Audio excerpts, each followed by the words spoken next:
그 알파치노가 그 방송국에 전화를 해요. 그게 드뷔시의 달빛이라는 굉장히 아름다운 피아노 노래를 이렇게 딱 틀어줬어요. 근데 FM 정보센터 김동수입니다.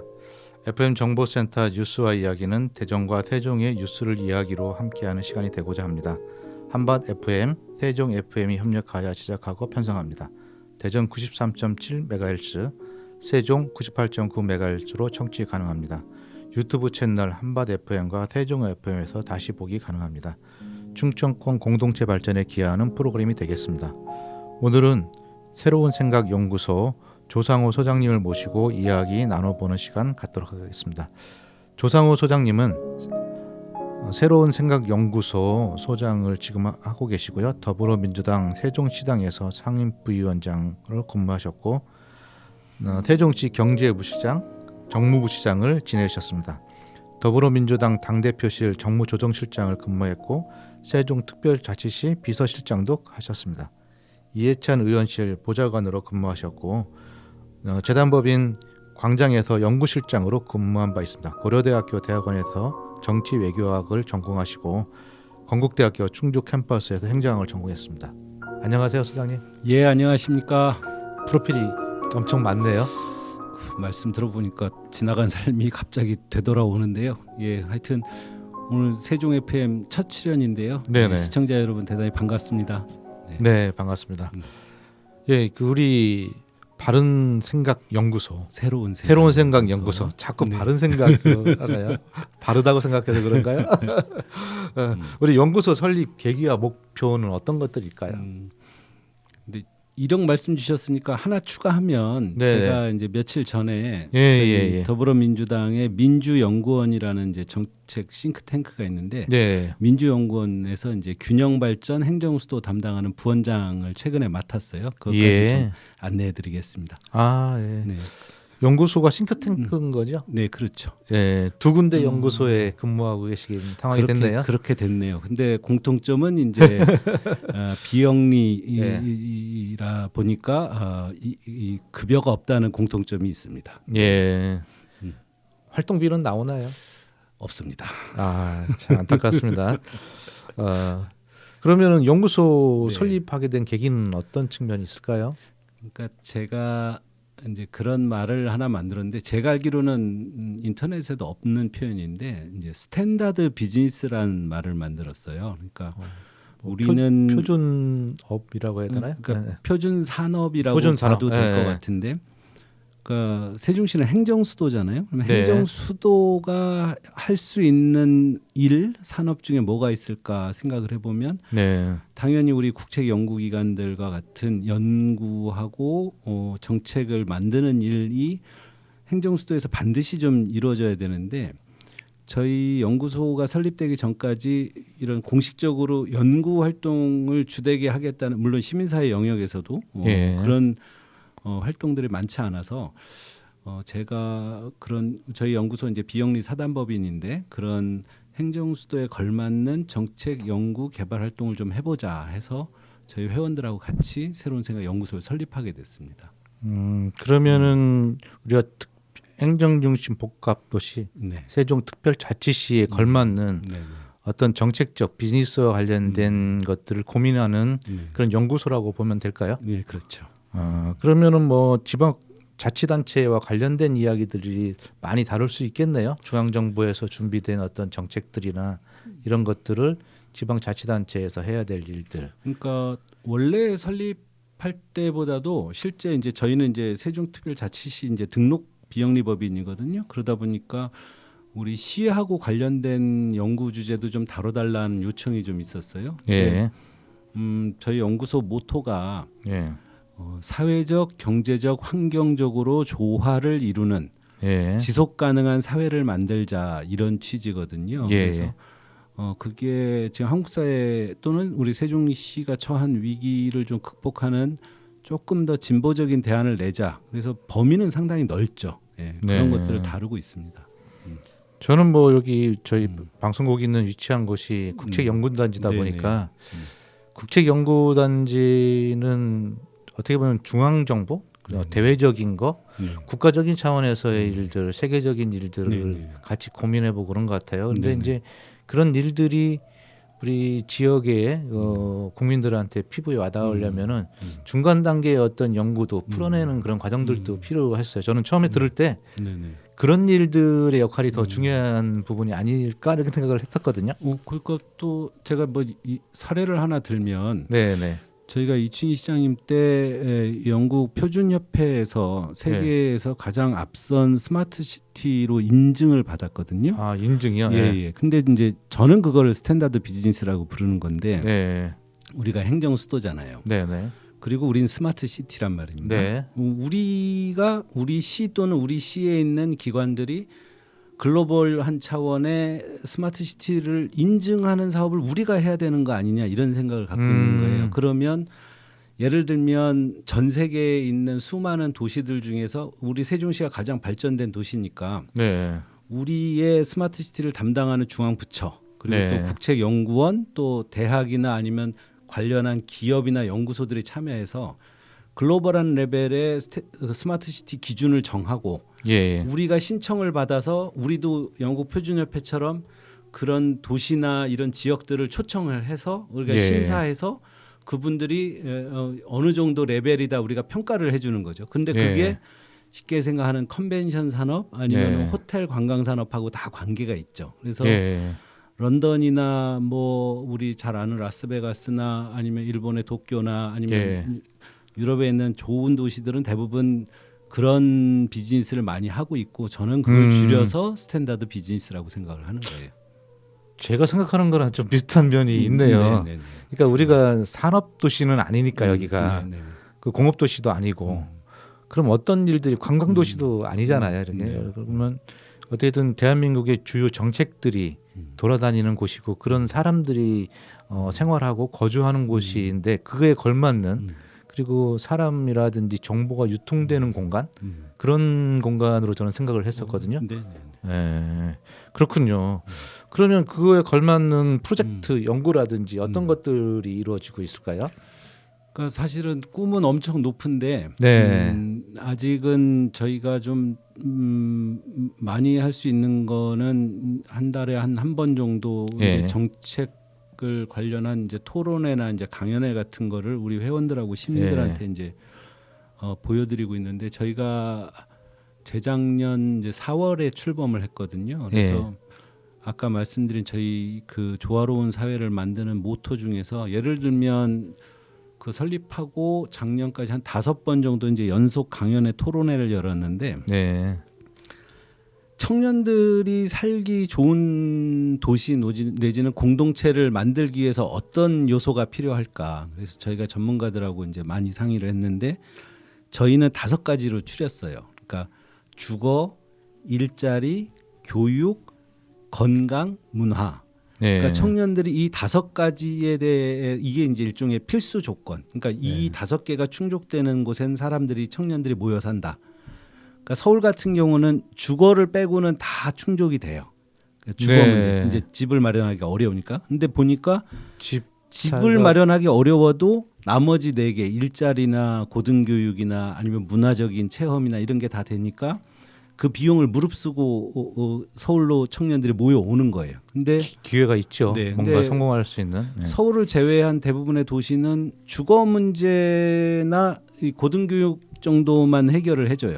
이제 좋은 일자리가 별로 없는 데다가 서울의 성수동이나 아니면 홍대나 이 대학로에서 느낄 수 있는 문화적 체험을 할 기회가 별로 없어요. 그러니까 청년들 입장에서는 일자리만큼 문화도 중요한 건데 그런 게 놀거리죠. 없는 그냥 거죠. 문화도 뭐 좋은 말인데 그런 얘기도 놀거리, 있는데, 마실거리, 그러니까 볼거리. 저희가 어떻게 보면은 현재로서는 좀 우연적으로 좀 젊은 도시거든요. 젊은 사람들이 우연적으로. 그러니까 젊은 사람들이 살만한 우연한 상황인 거고 저희도 이제 나이를 먹는 도시가 되는데 제가 말씀드린 그 5가지 정도에 대해서 좋은 대안이 필요하다. 이래서 연속 기획으로 진행을 했습니다.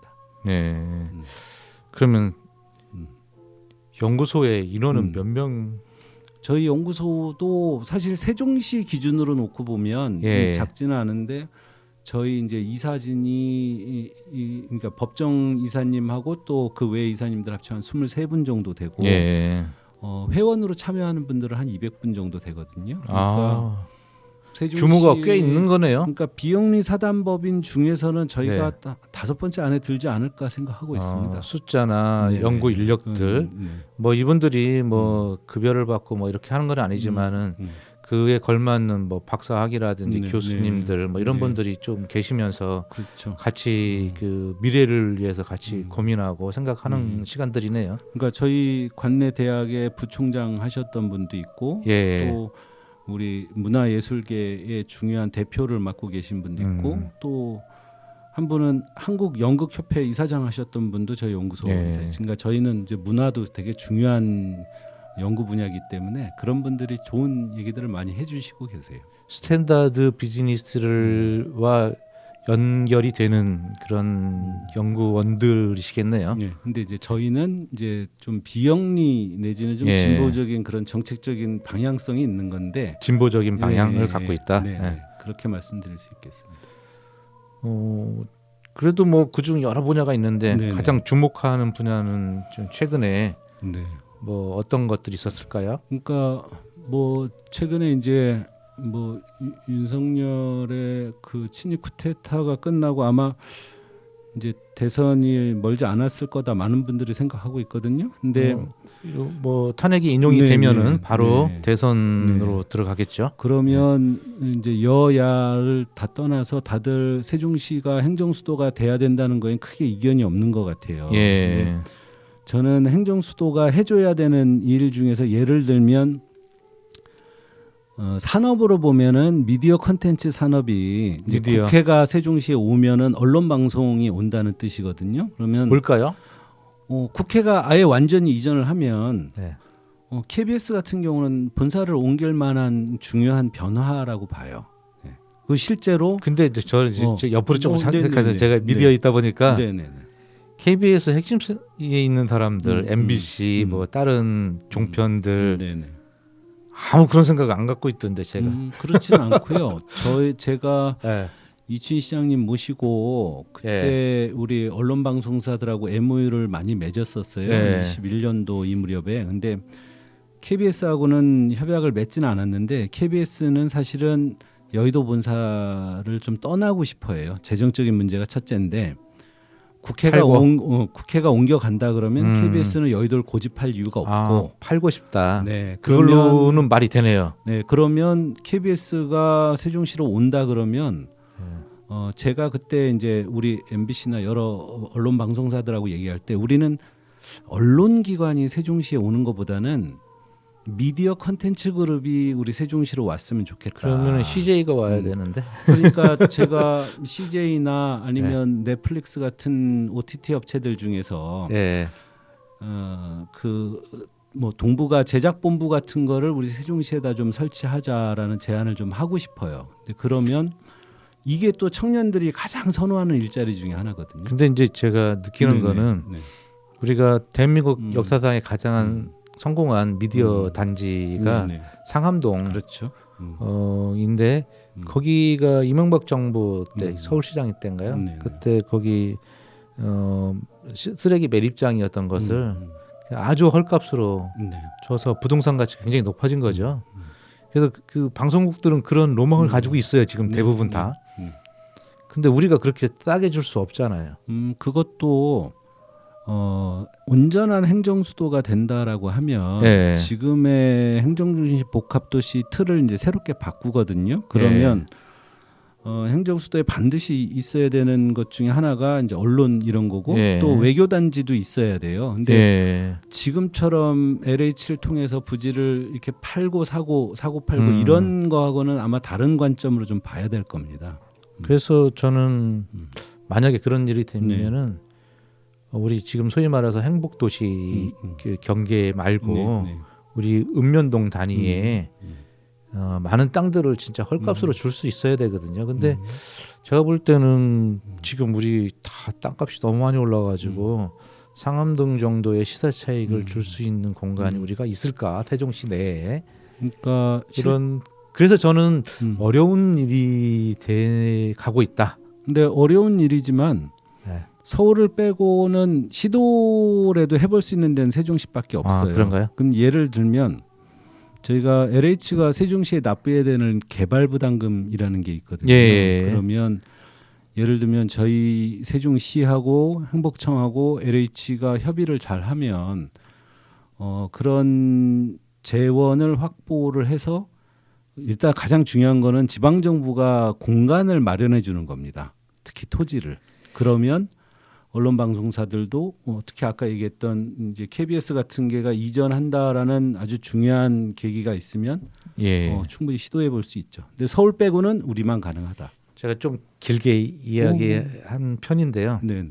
제가 오랜 기간 동안 이렇게 미디어에 있다 보면은 이 지역 말고 수도권에 있는 기업들이 생각하는 여러 가지는 이 어떻게 보면 미디어 산업의 시장이 초 단위로 금액이 왔다 갔다 하거든요. 네. 왜냐하면 넷플릭스 같은 경우에도 구매가 얼마가 이루어지느냐 이런 거에 따라서 아주 마케팅 방법도 다양하고 액티브하게 움직여요. 사실은 제작하는 시스템보다도 더 큰데 그들은 별로 소수 인력밖에 안 들어가고 그럼 제작 분야인데 이건 진짜 너무 어려운 분야죠. 진짜 열정페이가 난무하는 지역이고 CJ나 몇 군데 이제 그나마 좀 보장이 되는 그런 상황인데 좀 너무 멀리 있다. 그리고 그 일들을 준비한 사람들이 저는 한편으로는 너무 전문성이 조금 부족하신 분들이 많이 했지 않았나 이런 생각도 좀 들어요. 그래서 연결해서 우리가 세종시가 지금 고민하고 있는 그 여러 가지 일들이 있는데 먹고 사는 문제 지금 뭐 그 탄핵 정국에서 어떤 것들을 고민하고 연구소에서는 하고 있는지 얘기 좀 해주실 수 있을까요? 그러니까 제가 지금 지금 민주연구소 부원장도 하시면서 민주연구원. 그러니까 사실은 저희가 문재인 정부가 굉장히 아쉽게 이제 성과가 조금 더 낼 수 있었는데 그 중에 하나가 이제 균형 발전 문제고 사실은 행정수도 문제를 충분히 풀 수 있지 않았을까 하는 아쉬움이 좀 있어요. 근데 아마 이번 대선을 거치면서 그 문제가 거의 매듭이 지어질 거다. 그래서 국가 차원에서 행정중심 복합도시가 아닌 행정수도를 만드는 길이 이제 쓸 거고 저희 세종시 특히 지방정부 차원에서는 국가가 그런 계획을 갖고 추진을 할 때 우리 시민들이 거기서 그럼 어떤 일자리 특히 청년들이 여기서 거의 서울과 버금가는 좋은 일자리들을 어떻게 만들 건가 이거는 또 우리가 고민을 해야 되거든요. 그래서 우리가 제안을 해줘야 되는데 제가 아까 말씀드린 그 중요하게 제안하는 게 세종 디지털 미디어 컨텐츠 클러스터를 만들자. 그러니까 원래는 한 10여 개 언론 방송사들이 언론 단지에 들어오고 싶다라는 것까지는 그러니까 뉴스 제작 본부는 둘 생각이 있어요. 국회가 오면. 근데 이제 저희가 얼마나 인센티브나 아니면은 인적 물적 자원을 제공하느냐에 따라서 우리나라의 그 두 번째 그런 미디어 컨텐츠 단지를 만들 수 있다. 근데 당연히 쉽지는 않지만 다시 말씀드리지만 서울이 아니고서는 세종만 시도해 볼 만한 지역이다. 근데 해볼만 하고 싶은데 그게 상암동 같은 경우는 청년 일자리가 한 4만 개 정도 나오거든요. 저랑 같이 고민해 보시죠. 네, 우리 세종 FM이 우리 시를 대표하는 공동체 라디오 방송으로 예를 들면 제가 아주 영화를 어렸을 때부터 좋아하는 사람인데 헐리우드 영화를 보면 항상 제일 아침에 나오는 게 그 지역의 라디오 방송을 들으면서 영화가 시작되는 게 되게 많아요. 그래서 저도 우리 루이 암스트롱이 루이 암스트롱이 아니고 우리 그 굿모닝 베트남이라는 그 로빈 윌리엄스 거기가 그래도 라디오가 중심이었죠. 그렇죠. 라디오 DJ. 그리고 아까 말씀하신 대로 세종시가 뭘 좀 준비했으면 좋겠냐 말씀하신 거는 그러니까 좀 이런 생각. 우리가 자꾸 세종시를 표방하면은 오히려 상황을 정확하게 진단을 못하고 행정 수도라고 진단을 해주면 좋겠어요. 그러니까 행정 수도면 반드시 갖춰야 되는 게 예를 들면 그 나라를 대표하는 교육기관과 문화기관이 있어야 돼요. 예. 근데 세종시에 그걸 만들어 달라 그러면 일종의 지역 이기주의 내지는 지역 간의 형평성 문제가 생기는 거고, 행정수도는 당연히 갖춰야 되는 게 그 나라 최고의 고등교육기관, 그리고 예. 그 나라의 문화 수준을 드러내는 기관들이 많이 필요한 거죠. 그러니까 우리를 위해서 해달라는 게 아니라 나라에 필요한 일들을 하셨으면 좋겠다, 이런 얘기를 좀 많이 해야 될 것 같다는 생각을 하고 있습니다. 시간이 뭐 금방 지나가는데 예, 예. 우리 새로운 생각연구소 네. 우리 조상우 네, 소장님은 어떤 사람이에요? 저요? 그 많이 아는 것 같지만 생각보다 사람들은 잘 몰라요. 그러니까 일단은 술을 많이 드시는지, 노래를 잘하시는지, 눈이 춤을 잘 추시는지. 눈이 동그랗고요. 예. 그리고 사실은 굉장히 오랜 세월 어떻게 보면 민원을 다루는 일을 많이 했어요. 예. 제가 국회 보좌관, 또 뭐 우리 시에서 비서실장, 부시장, 또 정무조정실장, 예. 거의 대부분 이제 맨 위로 가면은 이제 중앙당의 정무조정실장이면은 국가급 아젠다의 이해관계가 충돌하는 문제. 예. 그 우리 시에서는 이 시 내에서 벌어지는 여러 가지 이해관계. 그리고 제가 첫 번째 직장이 통일부 산하재단에서 북한 이탈 주민들의 사회정착을 지원하는 상담원 일로 시작을 했어요. 상담원. 네, 그러니까 저는 오랫동안 사람들의 그런 어려운 점을 말씀을 좀 많이 들어야 되는 직업을 했기 때문에 네. 그 덕인지는 모르겠지만 제가 많은 분들이 하는 얘기를 좀 집중해서 듣는 습관이 있습니다. 그래서 기왕이면은 어려운 문제를 좀 푸는 게 세상이 좀 좋은 거잖아요. 그래서 네. 그런 일에 좀 더 관심도 많고 실제로도 그런 일을 주로 많이 해요. 그 우리가 리더의 덕목으로서는 네네. 경청도 중요한데 네. 때에 맞는 판단과 돌파력. 그렇죠. 네. 특히 한국 사람들은 그 항우 같은 네. 그 무장을 좀 선호하는 경향이 좀 있는 것 같아요. 그렇죠. 그러니까 사실은 지금 세종시가 굉장히 안타까운 상황이죠. 굉장히 중요한 변화의 계기에 올라타 있는데 네네. 우리가 조금만 더 리더십을 갖고 상황을 좀 만들어갔으면 하는 기대가 있는데 네. 약간 좀 아쉬운 상태예요 지금. 그 지금 보면은 대전하고 충남은 뭐 합친다는 등 뭐 실제 이루어질지 안 이루어질지 모르는데 그건 여러 안 가지 될 난관이 그건 안 될 겁니다. 안 될 네. 건데 그래도 이슈를 계속 두 분이 에드벌론을 띄우고 있어요. 네. 뭐 어떤 형태로든지 그런 어떤 정치적 이슈랄까 이런 것들을 만들어내야 되지 않을까요? 그러니까 저희는 온전한 행정 수도를 어떻게 만들 건가. 네. 근데 그게 아까도 말씀드렸지만 우리 세종시 차원의 얘기라고 하면은 우리 잘 살겠다는 얘기밖에 안 되기 때문에 예. 행정 수도를 만들면서 어떻게 충청권이 저는 신수도권이라고 부르는데 예. 서울하고 버금가는 새로운 그런 국가의 중심지로 성장할 거냐. 그래서 네. 우리 주변 지역이 전부 다 일종의 혁신 성장지대로 발전하느냐. 그리고 국가 전체가 서울에 매몰되지 않고 고르게 잘 사는 나라로 새롭게 발전하느냐. 그거는 우리 행정수도의 성공에 달려 있다 생각을 좀 하고 있습니다. 그리고 우리 스스로도 좀 그렇게 생각하고 정부나 아니면 다른 지역에도 그렇게 의견을 많이 내면 세종시가 좀 더 발전할 수 있는 길을 찾을 수 있지 않을까 생각을 많이 합니다. 그럼 저희가 이제 시간이 다 돼가지고 네네. 일단 요거 끝나고 네. 한 텀 끝내고 네. 그 유튜브로 더 할 수 있는 온에어는 여기까지만 하고 네. 진행을 할까 합니다. 마무리 멘트 좀 할게요. 네네. 오늘 FM 정보센터 유스와 이야기는 조상우 새로운 생각 연구소 소장님과 이야기 나눴습니다. 유스와 이야기는 세종 98.9MHz, 대전 93.7MHz 라디오로 청취할 수 있고 유튜브 세종 FM과 한밭 FM에서 보이는 라디오로 시청 가능합니다. 지금까지 진행의 김동수, 프로듀서 오태정이었습니다. 감사합니다. 예, 고맙습니다.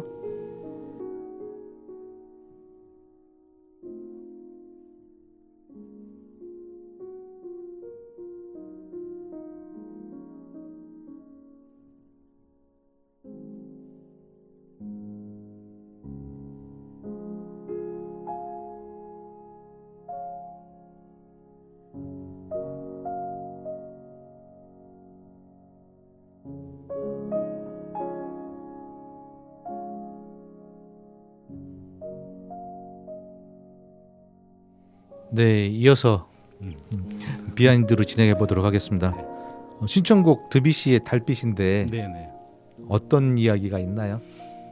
제가 영화를 보기 시작한 게 초등학교 5학년 겨울방학 때부터거든요. 예, 사실은 어렸을 때 상당히 좀 수줍고 겁이 좀 많은 편이었는데 극장을 다니는 걸 되게 좋아했어요. 근데 예, 그때 딱 그 나이 때 본 건 아니고 그때부터 이제 영화를 굉장히 좋아하는 편이었는데 네, 제가 살면서 봤던 사랑 영화 네. 그런 것 중에 제가 한 10편 정도는 정말 좋은 영화다 생각하는 영화 중에 한 편이 프랭키와 자니라는 영화가 있어요. 그게 많이 알려지진 않았는데 배우는 엄청 유명한 배우인데 남자 배우가 알파치노고 여자 배우가 미셸 파이퍼예요. 근데 네. 알파치노는 요리사 그리고 미셸 파이퍼는 그 식당에서 이제 서빙을 하는 직원으로 나오는 좀 본 것 같긴 하는데 기억이 잘 안 나네요. 좀 중년의 굉장히 오래된 것 같은데. 중년의 상처가 있는 사람들의 네, 어려운 사랑 얘기를 다루는 건데 이제 영화가 이제 거의 다 끝나요. 그래서 남자가 어렵게 여자를 설득하지만 여자가 갖고 있는 상처 때문에 이제 파탄이 났어요. 예, 그리고 딱 끝났는데 그때 그 이제 새벽이 다 된 거예요. 근데 그 지역 공동체 라디오에서 예. 이제 앵커가 이제 노래를 하나 틀어주는 게 신청했어요? 그게 드뷔시의 달빛이라는 굉장히 아름다운 피아노 노래를 이렇게 딱 틀어줬어요. 근데 갑자기 남자가 아마 잔일 겁니다. 그 알파치노가 방송국에 전화를 해요. 예. 그래가지고 그 라디오 앵커라고 부르나요? 앵커랑 이제 전화로 이제 DJ. DJ랑 인터뷰를 하면서 내가 지금 이런 어려운 사랑 얘기를 하고 있는데 우리 이 여자한테 마음을 한번 돌리도록 다시 한번 얘기를 좀 해줬으면 좋겠다. 그러면서 방금 전에 나온 노래가 무슨 노래냐? 나 그 노래가 너무 멋있는 것 같은데 한 번만 더 틀어달라. 이렇게 굉장히 간절하게 부탁을 해요. 근데 그 MC가 한참을 고민하다가 그 노래를 다시 틀어줍니다. 그러니까 네. 같은 라디오식 한 방송에서 그 노래를 2번을 틀어주는 거예요. 네. 그러면서 그 앵커가 제가 뭐 멘트는 기억이 안 나는데 제가 속았을 수도 있습니다. 네. 하지만 저는 그래도 이 세상에 아직 이런 사랑이 있기를 기대하는 마음으로 다시 한번 이 노래를 틀어드립니다 하면서 이제 영화가 그 노래가 나오면서 여자 배우가 다시 마음의 문을 열면서 끝나요. 그래서 굉장히 이제 환한 아침이 되는 내용인데 개인적으로 저는 원래 그렇게 좀 작은 사랑 얘기를 되게 좋아하는데 이 서정이 영화가 있으시네요. 이 영화가 그런 내용을 좀 담고 있습니다. 서정이 있으시니까 너무 마음이 좋으신 거 아니에요? 그런 것까지 모르겠지만 오늘 어쨌든 라디오 방송국 오면서 네. 제가 노래를 만약에 신청하라고 말씀하시면 무슨 노래가 제일 좋을까 생각하다가 제가 아주 좋아하는 영화기도 하고 해서 이게 생각이 났어요. 정서적으로 라디오를 좋아하시고 네, 서정적이고 러브 스토리를 좋아하시고 자주 불러주십시오. 자주. 네. 그래요. 이제 저희가 이렇게 미디어에서 하다 보면은 내용을 정책이나 이런 걸 하게 되는데 과연 우리가 그 정책을 하려면 정책 위반자 아니고서는 그 네. 성과들이 공허한 메아리로 끝날 수 있는 소지들이 굉장히 커요. 그렇죠. 근데 누군가는 그렇게 제시도 하고 그런 사안들이 있어야 더 정책적 대안들을 이론가들이 얘기가 있어야지 그것들이 또 메이킹도 되고 그러지만은 우리는 뭐 우리 대부분 다 우리 조상호 소장님 보면은 정치인이라고 생각하는 경향들이 사실 큽니다. 근데 이분은 어떤 맛일까? 체리 맛일까?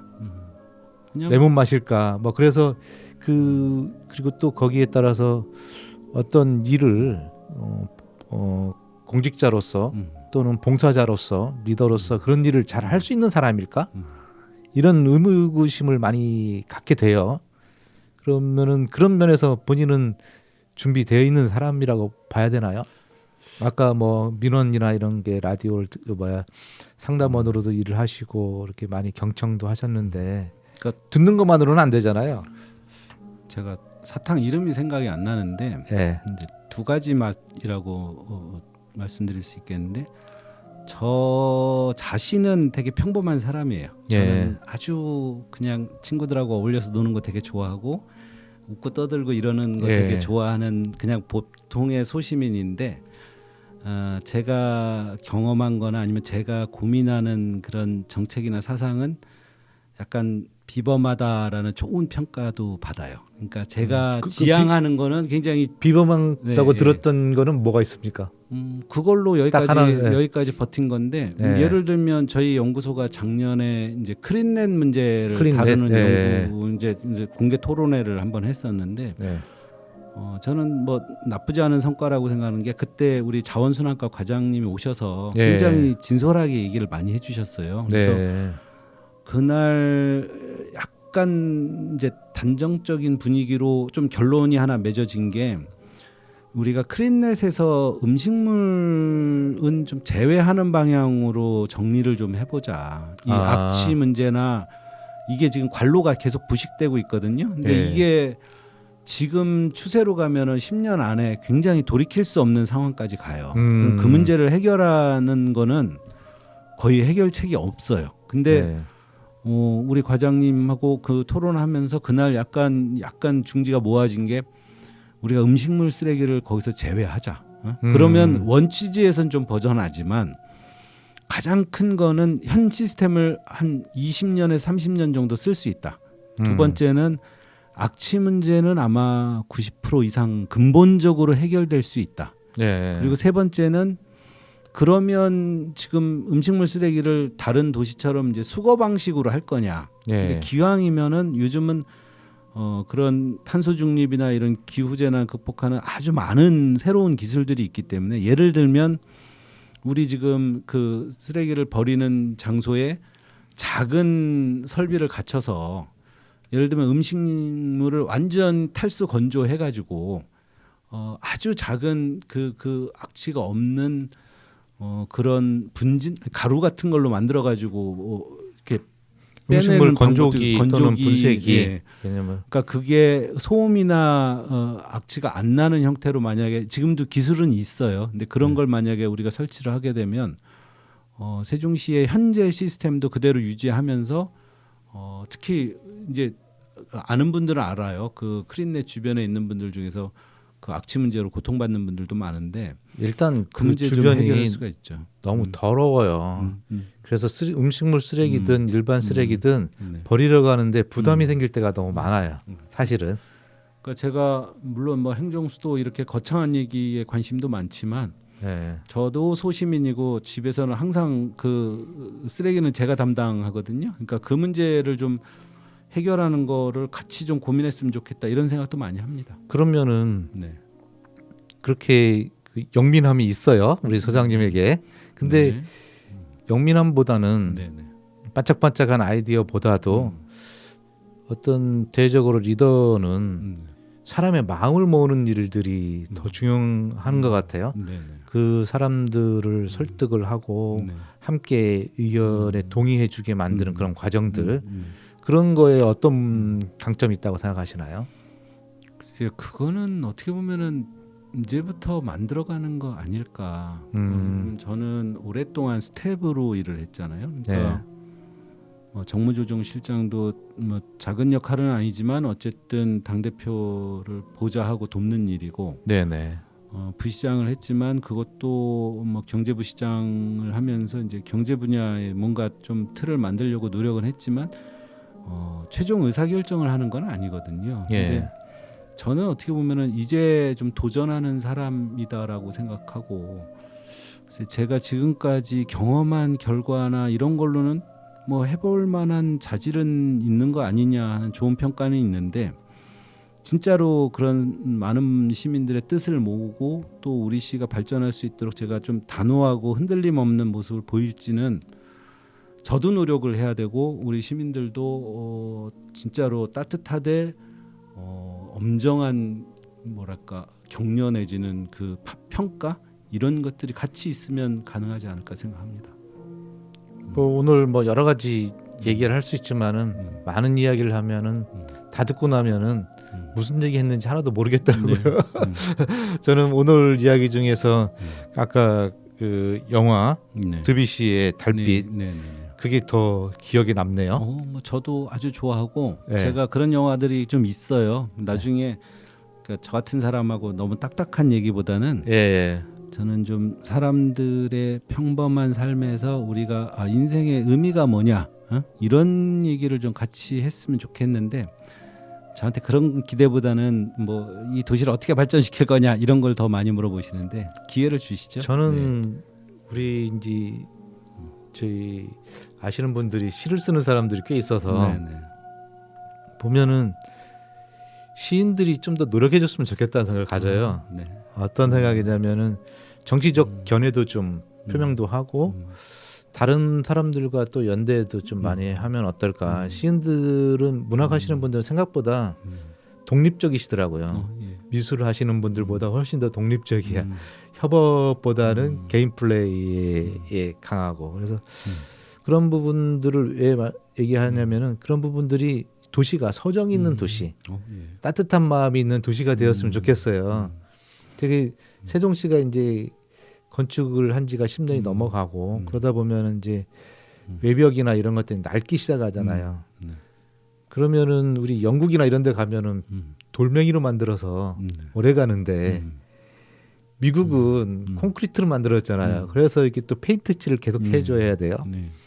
근데 우리나라는 세종은 다시 리모델링을 해야 되는 상황이지 않을까 몇 년이 지나면은. 그래서 도시의 연속성에서 좀 더 품격 있고 네. 서정이 있는 그런 도시로 시인들이나 이런 분들이 좀 도시 설계에 많이 참여할 수 있으면 어떨까 그런 생각을 좀 갖게 됩니다. 제가 좋아하는 단어를 두 개나 쓰셨는데 하나는 연대라는 표현, 또 하나는 이제 품격이라는 네. 말씀이셨거든요. 근데 저는 뭐 여러 얘기를 할 수 있지만 이제 세종시가 문화도시로 발전했으면 좋겠다는 예. 생각이 좀 뭐 저뿐만 아니라 거의 다 그런데 제가 생각하는 문화도시는 그냥 문화를 아끼고 예술을 사랑하는 사람들이 많이 사는 도시예요. 그래서 문화라는 가치를 굉장히 존중하는 풍토가 있는, 그러니까 문화를 사랑하는 사람들이 많이 사는 거예요. 그러니까 사실은 우리나라처럼 중앙 정부가 무슨 문화도시를 막 심사해서 지정하고 뭐 그 틀에 맞춰서 사업을 주고 아직도 개발도상국인 것 같아요. 네, 원래는 가장 비문화적인 방식인데 세종시는 정체성을 만들어가는 도시거든요. 예. 그러면 우리가 어떤 컬러, 어떤 풍토를 가질 거냐를 얘기할 때는 역시 대한민국을 대표하는 문화도시가 좀 됐으면 좋겠다. 그러면 결국은 문화예술인들이 와서 모여 살고 즐길 수 있는 도시였으면 좋겠는데 그거는 다음에 좀 시간을 좀 주신다고 하면은 제가 연대라는 개념하고 같이 묶어서 조금 또 말씀드릴 수 있는 기회가 있으면 좋겠다. 뭐 이 생각도 들고 그러네요. 그래도 뭐 개인적으로 이름을 말씀을 드리면은 우리 세종의 이은봉 선생님 예, 같은 예. 경우에 시인 같은 경우에 저는 자주 이렇게 이 정치적 견해도 표현하시고 그래서 이렇게 페이스북이나 이런 데 보면은 이렇게 좀 보고 있어요. 그래서 연세가 좀 있으심에도 불구하고 이렇게 세상에 참여할 수 있고 그렇다고 또 사상적인 글을 쓰지는 않으시더라고요. 그냥 서정적인 글을 쓰시면서도 어떤 오프라인상에서의 어떤 행위들은 또 그렇게 하시고 그래서 좀 저는 이렇게 많이 이렇게 의견을 들어보려고 하고 있는 편입니다. 그런 분들 중에서. 저도 뭐 이은봉 시인님 아주 존경하고 참 사랑하는 작가죠. 근데 네. 사실 저는 어떻게 보면은 평생 딱딱한 글을 쓸 수밖에 없는 인생을 살았어요. 근데 문서 종류의 이제 저 같은 사람들이 그러니까 딱딱한 글을 쓰는 사람은 그런 부드러운 글을 쓰는 사람들을 되게 동경해요. 그런 네. 그 특히 시처럼 이런 함축적이고 어떤 그것도 어떤 사상이나 가치를 담기도 하는데 그게 어디 자기의 일방적인 것을 이렇게 막 배출하는 게 아니라 시라는 건 기본적으로 좀 은유를 하는 거잖아요. 근데 예. 정말 좋은 시 한 편을 읽으면 삶이라는 게 이런 거 아닐까 하는 또 그런 되짚음을 주기도 하거든요. 그래서 저는 사실 어렸을 때는 잘 모르고 한 나이가 한 40대 좀 넘어서면서부터 시라는 게 이래서 계속 존재하는구나 하는 생각을 할 때가 몇 번 있었어요. 제가 그 작가가 갑자기 안 떠오르는데 왜 가난한 사랑 노래라는 시 있어요. 그 나중에 찾아보면 다 나오는데 네. 가난하다고 왜 사랑을 모르겠느냐 뭐 이런 시인데 마음이 아파요. 네. 가난하다는 말을 들으면. 네. 근데 그게 또 일종의 청춘 예찬이기도 해요. 그러니까 왜냐하면 사랑은 결국은 마음이 청년인 사람들만 누릴 수 있는 그 혜택인데 그런 가난한 사람들의 사랑 이야기는 시가 아니고는 그렇게 심장을 울리는 얘기를 담기가 되게 어렵습니다. 그런 것도 참 좋죠. 우리 세종시에 제가 존경하는 시인들이 몇 분 계신데 좀 그런 분들이 좀 더 활개치고 그분들이 내가 주인이다 이렇게 좀 힘차게 좀 생활하셨으면 좋겠습니다. 유튜브에 잘 안 나오네요. 온라인에. 가난한 사람 그리고 끝으로 뭐 네. 어쨌든 오늘 뵙는데 네네. 뭐 하시고 싶은 얘기가 있으실까요? 글쎄요, 우리 사단법인 세종 공동체 라디오가 벌써 문 연 지가 꽤 됐습니다. 그래서 우리 시민들한테 굉장히 좋은 공동체 파트너로 이제 어느 정도 자리는 좀 잡았는데 사실은 저희 민주당 정부에서 아마 시작해서 많이 발전을 해오긴 했지만 우리 시민들이 세종 시민들이 아침에 차를 타면은 무조건 1번으로 98.9를 트느냐 거기까지는 아직 못 왔어요. 근데 네. 기왕이면은 좀 그런 시대가 좀 왔으면 좋겠고 또 우리 세종 FM 같은 이런 공동체 라디오들이 좀 더 생겨서 시민들이 그 중에서 좀 더 선택을 할 수 있는 그러니까 뭐 이런 표현이 맞는지 모르겠지만 우리가 일상에서 소비자보다는 좀 시민으로 살 수 있는 기회를 많이 제공해 주는 방송이 됐으면 좋겠다. 그런 생각을 끝으로 좀 말씀드리겠습니다. 네. 신경님 네, 선생님이 네. 쓴 글이라고 네. AI가 알려주네요. 엄청나게 멋있는 시입니다. 저작권 문제 때문에 네. 전문은 안 알려주고 네. 신경님 선생님이 네. 돌아가셨죠? 네. 네. 그래서 제가 그때 그 글도 올리고 그랬었거든요. 근데 네. 한번 읽어보시면 시라는 게 반드시 존재할 수밖에 없구나라는 걸 알 수 있습니다. 예, 오늘 이 시간 우리 조상호 자꾸 생각이 안 나요. 새로운 생각 연구소 소장님 함께했습니다. 네. 또 우리 세상에 대한 세종시에 대한 의견들, 따뜻한 이야기들을 더 경청할 수 있는 그런 시간들 그리고 우리 청취자와 함께할 수 있는 시간들 더 만들어보는 시간들 해봤으면 좋겠습니다. 네, 고맙습니다. 네, 감사합니다. 네.